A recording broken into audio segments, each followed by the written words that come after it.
It's Monday, and that means it's time for another mock. What can the Chiefs accomplish in this draft? We're going to get into it round by round today on Locked On Chiefs.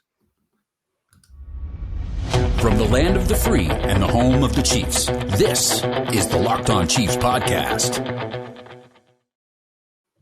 Welcome back, Chiefs Kingdom. We are brought to you by everyone, including BetOnline today. We're part of the Locked On Podcast Network, your team every day, and for free every day, everywhere. Here on YouTube, you can like, sub, and hit the bell. You can subscribe over on the audio platforms. Hit us with an iTunes review. Leave your comments and questions in all of the above, and we would appreciate it. Thanks for making us your first listen. Now go check out another Locked On show, hopefully the draft show. I have stuff to say over there as well. I'm Ryan Tracy, the founder of Rogue Analytics and Performance Consulting, home of the Athletic Matrix that is out now at rogueapc.com. And you can get a discount here by using the code Locked On. I'm also the host of RGR Football and the Locked On NFL Draft Show. You always have something to say, though. I mean, just throwing that out there. I'm Chris Clark. I am the founder of Chiefs Corner. You can actually find it down below Ryan right now, if you would like. Go check that out. Lots of different content going to be going up in the next couple of months on Chiefs Corner. Been talking a lot about the cap and what Kansas City could do to get cap space and who they've signed and the information on those deals. So go check out Chiefs Corner. Let's go ahead and get into this mock draft because right now Kansas City did make a signing with Juju Smith-Schuster yesterday, or I guess on Friday. But here we go. And we are recording this over the weekend, folks. If something newsworthy has broken, we've probably already given you an emergency one, but we wanted to get this out of the way. Make sure we don't get stuck because mock draft is the thing of the time of the year. We want to get that done. We want to see what the Chiefs can do. Now, they were awarded an extra 7th. I'm not sure that's going to be reflected here on this particular machine, but we're going to double check that before we launch. And they're 102 as opposed to 103. Opposite. They are 103. They had been mocked at 102. You're right. So. You're right. Sorry. You're correct. That 7th is there. Looks like they lost a 6th as well. So similar number of picks. We're going to launch into this and see what we get. Now, the injury to David Ojabo on Friday is definitely going to change this. I don't think that it's reflected in this particular scenario yet. I expect that we'll watch him go off the board fairly high, as we did at 14 here.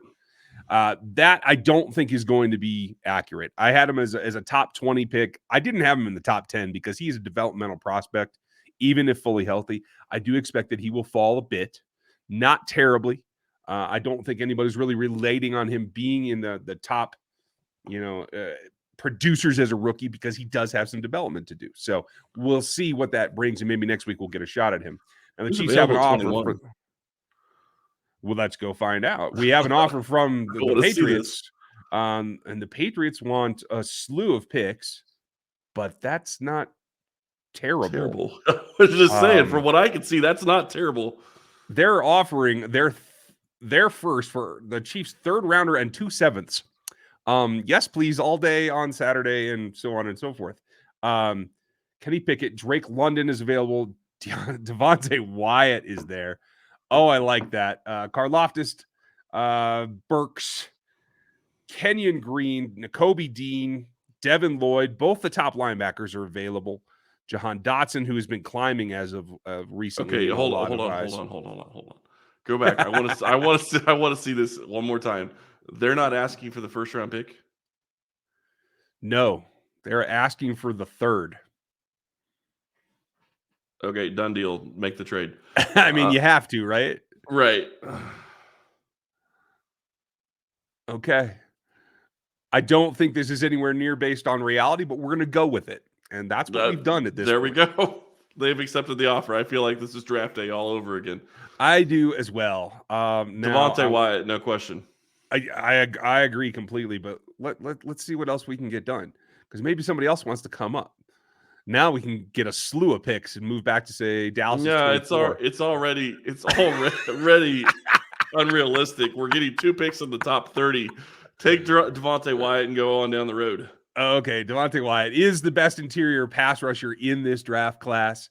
It is not particularly close. While his teammate, Jordan Davis, is a better athlete in terms of testing, he's more of a 2-down player, more of a run stopper. He has potential to get there, but I don't know that he's going to do that. Now, do you want to trade back to the Seahawks at 40 or back to the Colts at 42? Was it a 4th and a 7th? What is the 5th and 7th? I have no interest in either. Okay, it's fine. Declined. Okay, so we are on the clock. Perry and Winfrey, we've already addressed the interior defensive line. We took the best player available in that selection. So now Chris Olave is on the board for the Chiefs. Matt Corral, Cameron Thomas is on the board for the Chiefs. Done deal. He's probably, well, I wouldn't say that. Hold on. Or Boye Mafe. Boye Mafe is on the board as well. Yeah, no, Mafe, I saw that just at the last second. I would take an edge and be done with it at this point. Now, for those of you that are watching on the YouTube channel, yes, Chris Olave is available, and so is Jahan Dotson. 2 players that I have in my top 5 wide receivers that would be a value pick here if you hadn't signed Juju Smith-Schuster. If you had a gap in your starting 3, I would say go for it. It doesn't mean that they can't, but I agree. I don't think that that is the right pick here. We can pick up value later in the draft. So it is Boye Mafe to the Chiefs at 30. And I'm comfortable with that. He is very explosive. I like Cam Thomas a lot. I'm a little higher on him than most are. Damn it. And he is more of a power edge, and evidently something happened that you didn't like. So as this ticks down to our next selection, let me tell you that if you are looking for something, if you're trying to stay fit, if you're trying to be healthy, Built is where you want to go. And these are the things that you want. Chris can tell you all the details about them, but I'm just going to sit here and crumple packages. Built Bar is fantastic. If you haven't tried these yet, these are absolutely fantastic bars. You absolutely need to try them out. And their Built Boost energy stuff is very good as well. It's just a little bit of something that can help you with your drinking water. I really do appreciate it. Puffs are the first ever protein-infused marshmallow. They're fluffy. They're marshmallowy. They're not just a protein bar. They're a treat, and they're 100% covered in real chocolate. All Built Bars are covered in 100% real chocolate. Low calorie, high protein. Replace your candy bar with these. You will not regret it. They are absolutely better. Go to Built.com and scroll down to the macros chart. You'll be blown away. High protein, low calorie, high fiber, and low carb. Most Built Bars contain 130 calories, 4 grams of sugar, 4 net carbs, and 17 grams of protein. Compare that to a candy bar, which usually has 240 calories, 30 grams of sugar, and dozens of net carbs. Lots of different flavors to choose from when it comes to Built Bar. And right now they're doing white chocolate cookies and cream. So if you like to try new flavors, go check that out as well. At Built Bar, they're all about taste. They make it taste delicious first, then they figure out how to make it healthy. Go to Built.com and use promo code LOCK15. You'll get 15% off your first order. Use promo code LOCK15 for 15% off at Built.com. Okay, so we have gotten back down to 62 now, and we've accomplished bolstering the front end. The thing the Chiefs weren't able to do in free agency. Devontae Wyatt, the interior pass rusher. So far. Boye Mafe, the exterior. Yes. We're getting there. So now you can open things up a little bit. At 62, we don't have a trade offer, so that's fine. Unfortunately, George Pickens is a guy that a lot of Chiefs fans want, and I wouldn't have a problem at 62, but he did go off the board 4 picks earlier, as did David Bell 2 picks. And so did Chad Muma, who we usually have been taking in the second round. Right? That was a bit early for him. So when we look at the board, what we see in terms of value, over on the corner side, we got to take a look, and it's picked pretty clean already. I would say that as far as this goes, there are a couple of players here that should be in this range on day 2, including I don't think Cambert Taylor is Michael Wright's a long shot. Martin Emerson and Kobe Bryant would be probably the top 2 available here on day 2. I think Kobe Bryant is criminally underrated lately. I do think he is a top 100 pick all day long. I don't have any kind of qualms about that. If we look at the wide receiver position, the other area of need on the offensive side, John Mechie is here. Calvin Austin, who is most akin to Tyreek Hill of any prospect since Tyreek Hill, except he's about 1.5 inches shorter and 15 pounds lighter. So I worry about his longevity. That's a big question. That's a big difference. Yeah, absolutely. I just want to throw out, since you're looking at wide receiver, go look at who went 44 to the Cleveland Browns. That would be Christian Watson. Yep. And I do want to I'm pointing this out because whether or not we believe in whether he could go that early, he is climbing up draft boards and he's climbing up analysts' thoughts. So my question is he going to get to a point where in a month, he's closer to the first round. He could. I am reticent to say that only because I don't think teams are rocketing him up boards because of his film, because of, I think it was 800 yards this last season. And while, yes, he was successful and productive, I don't think it showed dominance that you can project to the NFL level against NFL coverage. Yep. So I'm guessing he's still a day 2 guy. I don't know that he's available at 60. I don't know that he ever was, but right around 50 is probably where I think a lot of teams have him pegged. You know, that's okay. We'll see what happens in terms of the media portion of it here. Yep. But for our purposes at 62, we have an option at John Mechie, who also has an injury, but I think is a very interesting player, can play the X, can play in the slot, can do it all, coming out of Alabama. You have some other guys down that I really like that should be available in another round in Khalil Shakir, Alec Pierce. I think both of them could fit. Velus Jones had a great combine and showed some gumption down there in Mobile against stiff competition. Unfortunately, I didn't see that on tape, so that's a little bit concerning. Who's available at edge and who's available at linebacker? You want to double up at edge and possibly linebacker, huh? Drake Jackson, Nick Benito, Tyreek Smith. Myjai Sanders has fallen quite a ways. I don't agree with that. I think he is still a day 2 pick. D'Angelo Malone. All 3-4 type outside linebackers rather than 4-3 edges, unfortunately. Sam Williams is a guy that has been coming on as of late. I want to say 6'3". Okay. And he is a 4-3 body type. I think he can play in both. He's got some off-field things that need to be resolved or that have been resolved that I think are still question marks for some teams. And I don't know how well he's interviewing. Do you think Sanders is a 4-3 guy? Or are you saying he's a 3-4? I think his body type is 3-4, but he plays and he wins with power, and that's the problem with Myjai. Is the way that he wins is not the way that he can win at the NFL level, in my opinion, because of his body type. So he's in between. But he is fairly explosive. He can set the edge. He can do a lot of things. If you're a 3-4 team, grab him. If you're a 4-3 team, grab him around later and see what happens. So I would probably hold off on Myjai right here. Okay, what do you got at linebacker? Asamoah, nice solid coverage guy. Channing Tindall's the best athlete in this class in terms of the linebackers. Leo Chanel is right behind him. Chanel, I wouldn't call him coverage capable. Neither is Tindall, unfortunately. Asamoah is. Troy Anderson is. Quay Walker is. Like, those are the coverage guys available here. Beavers, I think, is more limited than this ranking shows. And I do think that he is a between the tackles linebacker mostly. Okay, let's go to the full big board and see who is available overall, because I'm just curious. Where's the talent? Running back, interior defensive line, quarterback. Mechie's up there. Then you got tight ends. Mm-hmm. I wouldn't hate. After the Noah Gray selection last year, you want to go back to tight end? I said I wouldn't hate. I didn't say I wanted to really go there. But okay, I think 62 is too high. I'm boycotting that. No, that's fine. Boycott it all you want. I'm just saying I wouldn't hate them taking another tight end. I'm not saying it has to be at 62. Okay. I'm just looking at the talent that's available. Agreed. There's the talent at linebacker, I think, is the deepest right here of what we're talking about. What about Abraham Lucas? I like him. A little overpowered at the Senior Bowl against Jermaine Johnson, but very athletic. Like, I think he's number, I shouldn't give it away, but folks, go check out the athletic matrix at rogueapc.com. I think he's number 2 in the offensive line group. Very athletic. Reminds me, honestly, of an underpowered version. I mean, it's almost the definition of what Eric Fisher was coming out. Great feet, plays with leverage, just not quite NFL strong enough. Could be a guy to put as a swing to develop for a year. Right. That's kind of what I was thinking.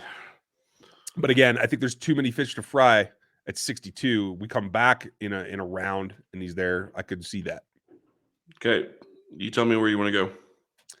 I think the best absolute value here is either Mechie or, I don't know, the corners. You got to give them some value, but where it is right now, I can't put them there. I think Mechie, the wide receiver, or you could go Drake Anderson, or I'd probably go one of the linebackers in terms of sheer value at this point at 62.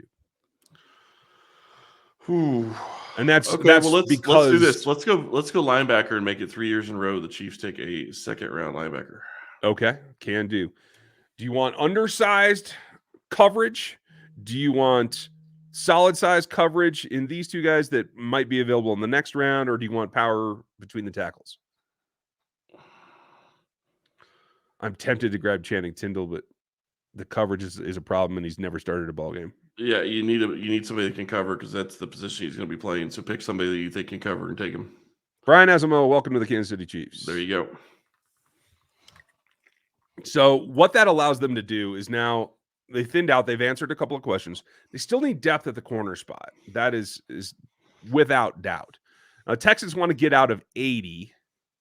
They're asking for the 4th as well. I would not be inclined for that, but I would counter them with a 7th offer, given that we only have a couple of picks left. And I can't think that they're going to go for that. But if they were, I'd probably go bet on it at BetOnline because you can do anything like that, whether it's draft props, whether it's this March Madness stuff. I think you guys have probably heard of that, especially those of you that live in Kansas. So rock chalk.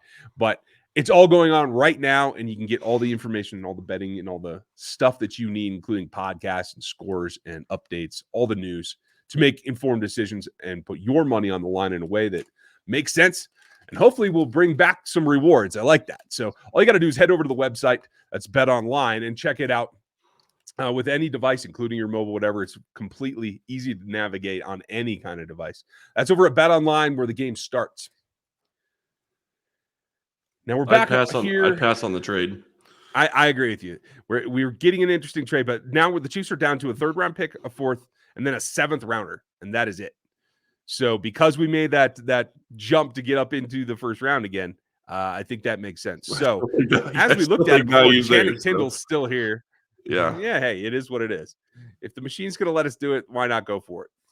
So we're going to turn that back on, let the rest of the picks sort itself out until we get back down to the Chiefs pick at 94, because this is another offer moving back and picking up a 7th from the Bills. No, giving up a 7th. Giving up a 7th. No, thanks. I don't think the Chiefs and the Bills are going to be trading anytime soon. I don't think so either. That's, not in the cards.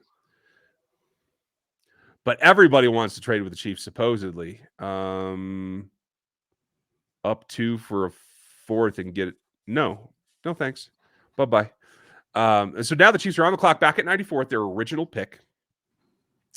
And Trey McBride, Otten, Ruckert, a slew of the mid. Trey McBride's probably the best tight end in this class. Dulcich is here as well. Like all the tight ends are here. I like Jake Ferguson as well. I think you can get him probably another round later. So tight ends available. It looks like the top of the board now. Now we're into the corners like Emerson. I was going to say corner. Cam Britt. I think you have to go corner here. Not corner a huge edge. fan of Josh Jobe. Corner or edge. Okay.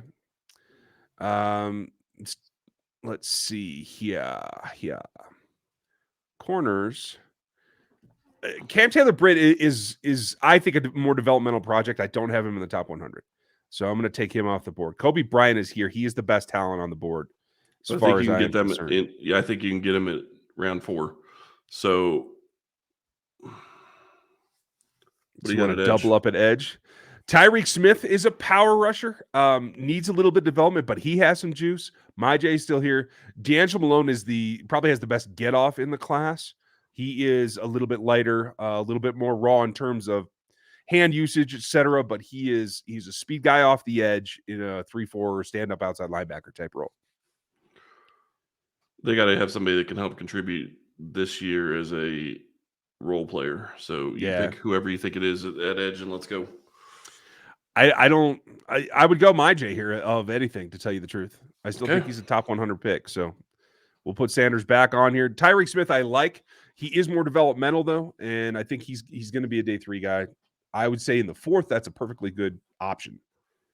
But as we tick down here, the Chiefs are coming up on the clock at 135, I think it is. We should see what's available there, and that will be the last pick before their last one in the 7th round. So what we have here, corner.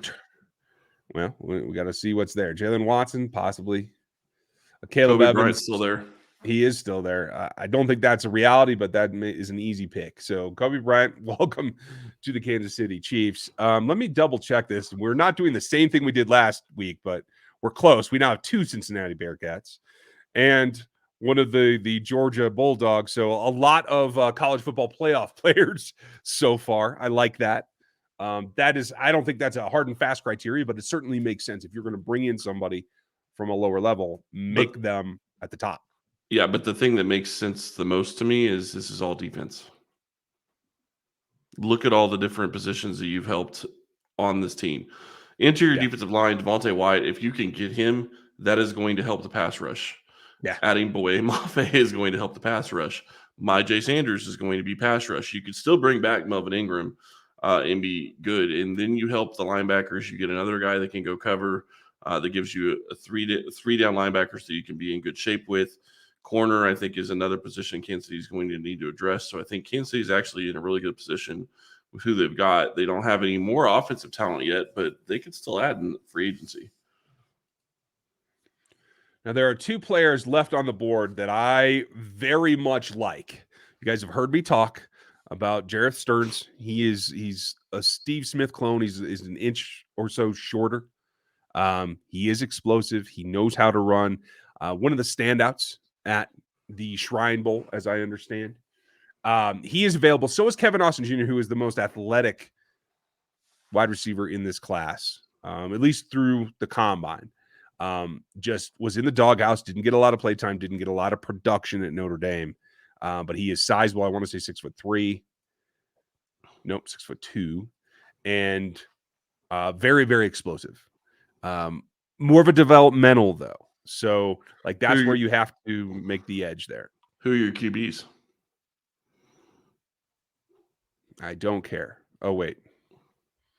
You do. Nobody. Yeah. No one worth. I don't have a draftable grade on anyone here.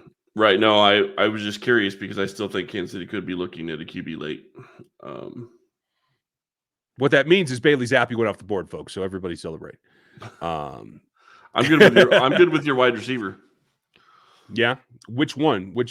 The bigger chance in a bigger receiver? The one you were talking about that was good in the Shrine Bowl. Okay. Jareth Stearns. Yep. Of Western Kentucky. Welcome to Kansas City. That may be something that actually happens with one of the Chiefs' 7th, or even their. I think they still have a 6th. I think this board has gotten a little bit off track. So what we did is Devontae Wyatt. We were able to trade up, got an offer from the Patriots, and took advantage of it. We did give up a couple of picks to get there, but we're able to take Devontae Wyatt at 21. Came back at 30 with Boye Mafe. Love this scenario. It's a little far-fetched, but hey, you got to enjoy it while you got it, right? Take it while you can and run. Addressing the defensive front, came back then again with Brian Asamoah, coverage linebacker. They'll be the 3rd that can help them in the base, but will absolutely be able to play some coverage for you. Had a nice Senior Bowl, by the way. Jay Sanders to fortify that edge and have a rotation now with Frank Clark and Mike Dana and see if Josh Kando can come along. We'll see what happens there. Coming back with Kobe Bryant, criminally undervalued is my term for him this week at 135. He should be right on the edge of the top 100 in a 3rd round without a doubt. And then the last pick was the 7th rounder, Jareth Stearns, wide receiver from Western Kentucky, who can get in there. He is a slot guy, so this is dependent on McColl or Juju being on the outside. But hey, you grab talent where you can grab it. So that's what we've done today. We'd like to get your feedback, Chris. Overall, how do you feel about the whole thing? I think this defense really helps Kansas City's team moving forward because, like I said, I love having Devontae Wyatt in the middle with Chris Jones. I think that's a huge upgrade that we just can't even oversell. And then Boye Mafe on the edge, I think that's a good call as well. I really like adding 2 edges in this class because I think that gives you the ability to really push the guys that are on the roster in Kando and Dana.